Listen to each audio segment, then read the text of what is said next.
I remember one deal that still stings to this day. On paper, it looked like a home run. Great neighborhood, strong comps, solid ARV.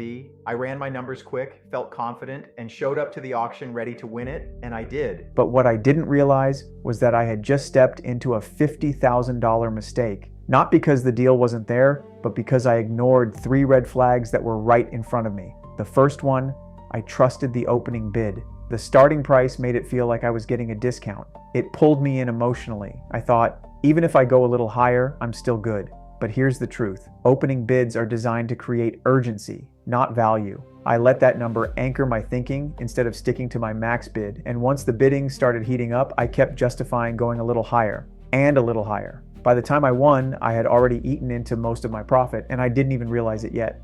The second red flag, I underestimated the repairs. From the outside, the house didn't look bad. I told myself it just needed cosmetic work, paint, flooring, maybe some minor fixes, but when I finally got inside after the auction, it was a completely different story.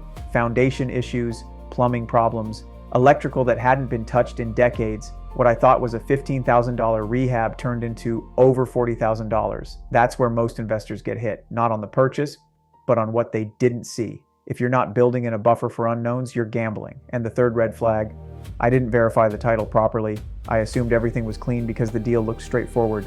Big mistake. There were issues tied to the property that I hadn't fully researched. Extra costs, delays, headaches that dragged the project out longer than expected.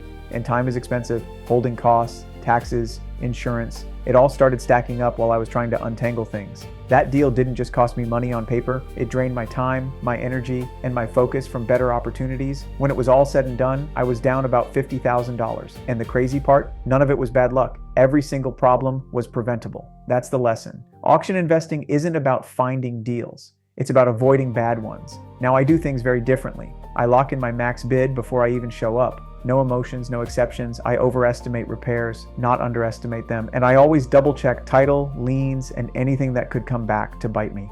Because in this business, it's not the deals you win that make you money, it's the mistakes you avoid. If you're getting into auction investing, learn from this. One bad decision can wipe out multiple good deals. But if you stay disciplined, stick to your numbers, and respect these red flags, you'll put yourself in a position to win long term. And that's the game.